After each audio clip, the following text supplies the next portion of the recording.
ఈరోజు మన వీడియోలో ఎంతో టేస్టీగా ఉండే ఉప్పు చింతకాయతో బచ్చల ఆకు పులుసు కూర తయారు చేసుకునే విధానము చూద్దాము. ముందుగా ఒక గిన్నె తీసుకొని స్టవ్ పై పెట్టుకోవాలి.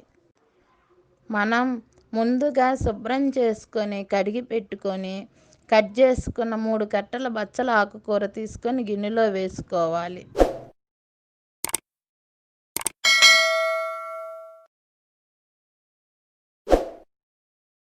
దానిలో 3 స్పూన్లు పచ్చిశనగపప్పు,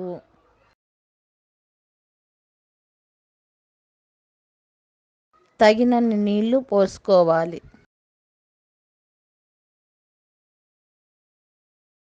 పావు స్పూను పసుపు వేసుకొని మూత పెట్టుకొని కొంచెం సేపు మగ్గనివ్వాలి.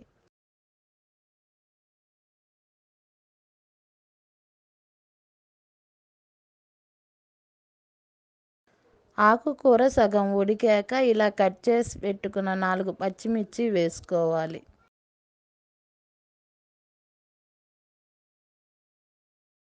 ఇప్పుడు మనకి పులుసు కూర చాలా వరకు ఉడికింది.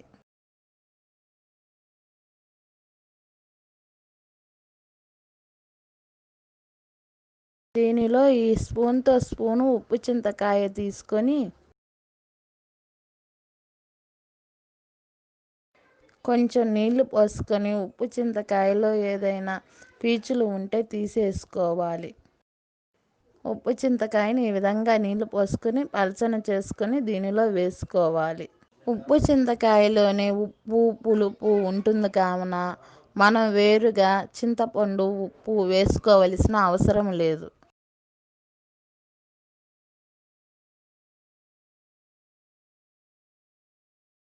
ఉప్పు చింతకాయ వేసుకున్న తర్వాత కలుపుకొని 1 స్పూను కారం, 1/2 స్పూను సాంబార్ పొడి వేసుకోవాలి. ఇవి అన్నీ వేసిన తర్వాత కొంచెం ఉడికాక 1 స్పూను బియ్యపు పిండి తీసుకొని ఈ విధంగా నీళ్లు కలుపుకొని పలచన చేసుకొని పోసుకోవాలి.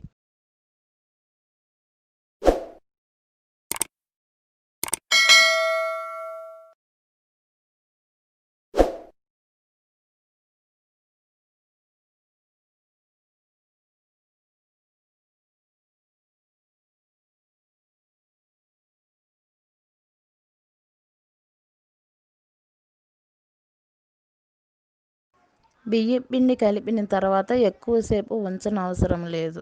ఈ టైంలో మనం తిరగమాత వేసుకుంటే సరిపోతుంది. చిన్న కడాయి తీసుకొని 3 స్పూన్లు నూనె వేసుకొని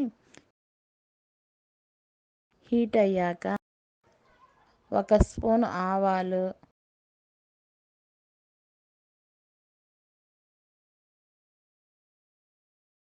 1/2 స్పూన్ జీలకర్ర, 1/2 స్పూన్ పచ్చిశనగపప్పు, 1/2 స్పూన్ మినప్పప్పు వేసుకోవాలి. ఇవి కొంచెం వేగాక 2 ఎండుమిర్చి ఇలా తుంచి వేసుకోండి. అలాగే కొంచెం ఇంగువ వేసుకోవాలి.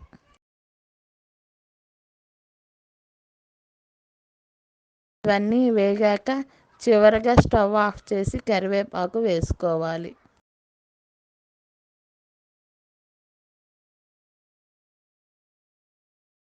దీనిని మనం ఉడుకుతున్న పులుసు కూరలో వేసుకుందాము.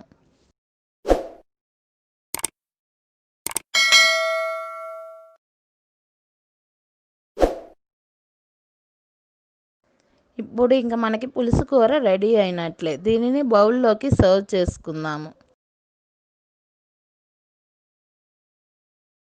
ఎంతో టేస్టీగా ఉండే ఉప్పు చింతకాయతో బచ్చల ఆకు పులుసు కూర రెడీ అయ్యింది. దీనిని మీరు కూడా ట్రై చేసి ఎలా ఉందో నాకు కామెంట్ చేయండి. వర్ధనీస్ కిచెన్ ఛానల్ని సబ్స్క్రైబ్ చేసి పక్కనే ఉన్న బెల్ ఐకాన్ని ప్రెస్ చేయండి. నా వంటలు మీకు నచ్చినట్లయితే లైక్ చేసి మీ ఫ్రెండ్స్కి షేర్ చేయగలరు. అలాగే నన్ను ఆదరిస్తున్న ప్రతి ఒక్కరికి ధన్యవాదములు.